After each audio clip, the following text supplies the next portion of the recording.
எல்லோருக்கும் வணக்கம். இன்றைக்கி இந்த வீடியோவில் என்ன பார்க்க போகிறோன்னா, ஒரு ஹோம்மேட் குவிக்காக செய்கிற ஒரு மட்டன் பிரியாணி தான் பார்க்கலாம். யாருக்கு மட்டன் பிரியாணி செய்கிறது கஷ்டம்னு நினைக்கிறீங்களோ இந்த வீடியோ பாருங்கள், ஈஸியாக செஞ்சிடலாம். ஃபஸ்ட்டு மட்டன் பிரியாணிக்கு மட்டனை வேக வைக்கணும். ஒரு 2 ஸ்பூன் அளவுக்கு எண்ணெய், பெருஞ்சீரகம் ஒரு 1/2 ஸ்பூனு, ஒரு சின்ன துண்டு பட்டை, லவங்கம். இது 1/2 கிலோ அளவுக்கு மட்டன். வெங்காயம் ஒரு பல்லாரி வெங்காயம் 1 போட்டிருக்கேன். பச்சை மிளகாய் ஒரு 2 போட்டு நல்லா வதக்கிட்டு,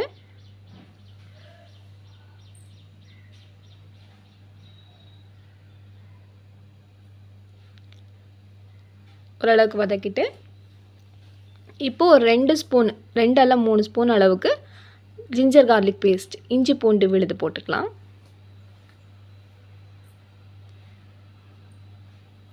போட்டு நல்லா வதக்கிடணும்.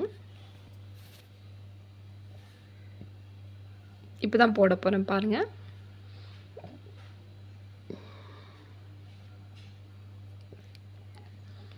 வெங்காயம் கொஞ்சம் வதங்கிட்டாலே இந்த ஸ்டேஜில் போட்டுக்கலாம்.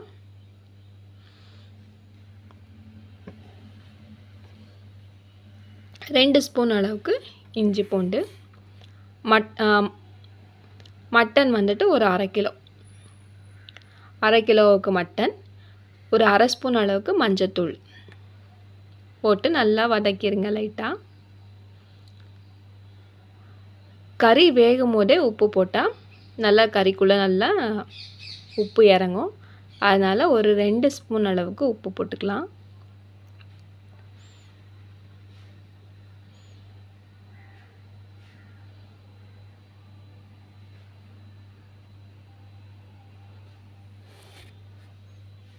போட்டு ஒரு 5 அல்லது 6 விசில் விட்டால் மட்டன் வெந்து வந்துடும் உங்களுக்கு.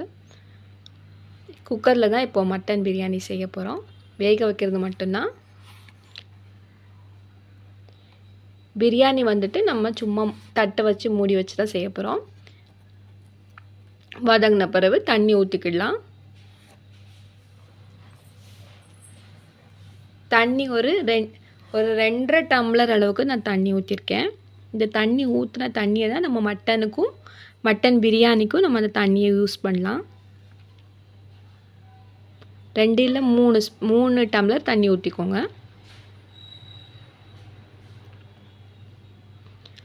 நல்லா வதங்கின பிறவே கொஞ்சம் தண்ணி வந்துட்டு இல்லையா, இந்த ஸ்டேஜில் தண்ணி ஊற்றிக்கணும். ஊற்றிட்டு குக்கர் போட்டு விசில் விட்டுடலாம். இப்போ பிரியாணிக்கு என்ன தேவையானது பார்க்கலாமா. ஒரு 3 பல்லாரி, ரம்பை இலை, ஒரு 2 தக்காளி, ஒரு கை புதினா, ஒரு கை மல்லி இலை.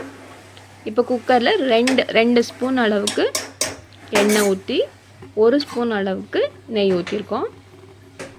இப்போது பெருஞ்சீரகம் ஒரு 1/2 ஸ்பூனு, பட்டை ஒரு 2-3 துண்டு, லவங்கம், ஏலக்காய் ஒரு 2 போட்டு நல்லா வதக்கிட்டு, ஃப்ரை ஆனதுக்கு பிறகு நம்ம வெங்காயம் போட்டுடலாம். வெங்காயம் ஒரு 2, ஒரு பச்சை மிளகாய் ஒரு 2 இல்லை 3, ரம்பை இலை போட்டுக்கோங்க. ரம்பை இலை போட்டால் ரொம்ப வாசனையாக இருக்கும். இந்த பிரியாணி செய்யும் போதே ஒரு 10 வீட்டுக்கு வாசனை வர்ற அளவுக்கு ரொம்ப வாசனையாக இருக்கும். சாப்பிட்ற அளவுக்கு ரொம்ப டேஸ்டியாக இருக்கும். செஞ்சு பாருங்கள்.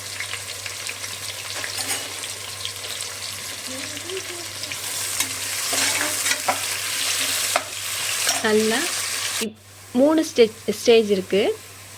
நல்லா ப்ரௌன் ஆகிட்டு பார்த்தீங்களா. நல்லா வெங்காயம் வந்துட்டு நல்லா ப்ரௌன் ஆகணும். 3 ஸ்டேஜ். ஃபஸ்ட்டு மட்டனை வேக வச்சுட்டோம். அதுக்கப்புறம் இப்போ பிரியாணிக்கு ரெடி பண்ணிகிட்ருக்கோம். ஒரு கை மல்லி இலை, ஒரு கை புதினா போட்டு வதக்கிடணும்.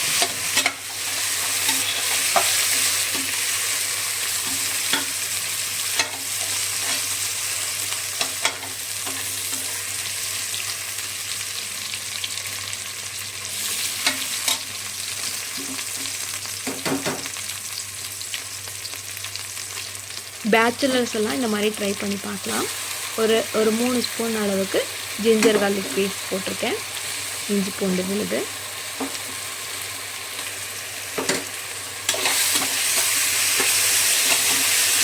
நம்மளுக்கு தேவையான இன்க்ரீடியன்ஸ் பார்த்திங்கன்னா வெங்காயம், தக்காளி, பச்சை மிளகாய், மல்லி இலை, புதினா. இதுதான். பொடிகளில் பார்த்திங்கன்னா வத்தப்பொடி, கரம் மசாலா, மஞ்சத்தூள், கொஞ்சம் பிரியாணி பவுடர் போட்டிங்கன்னா பிரியாணி ரெடி. இப்போ நல்லா வசங்கி வந்துட்டு இல்லையா?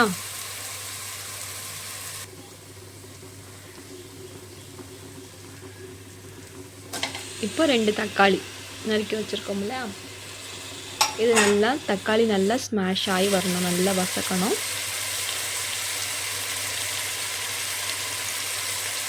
உப்பு போட்டுருவோம், ஒரு 2 ஸ்பூன் அளவுக்கு உப்பு.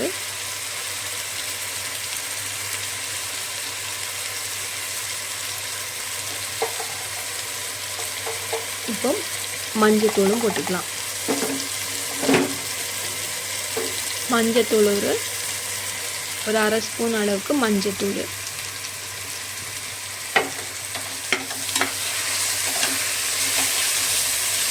நல்லா எல்லாம் வசக்கிட்டு இந்த ஸ்டேஜில் அரிசியை நான் கழுவி வச்சுருக்கேன்.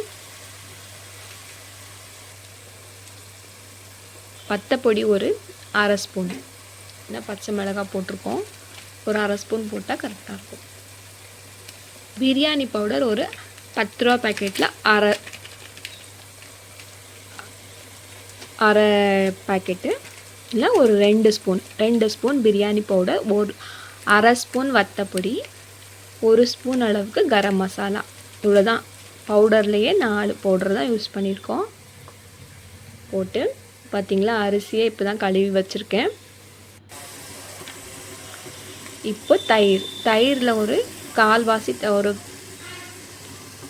ஒரு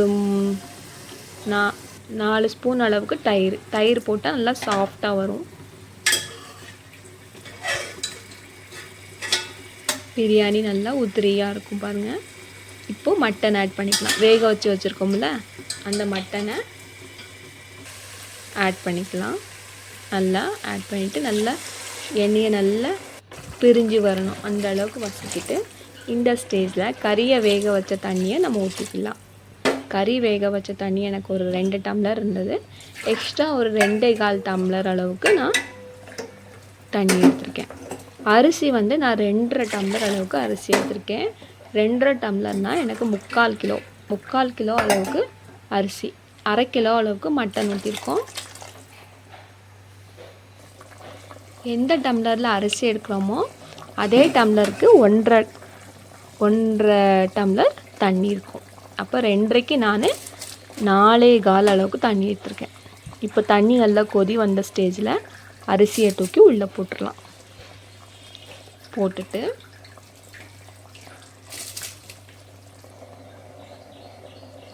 இப்போ நெய் 1 ஸ்பூனு,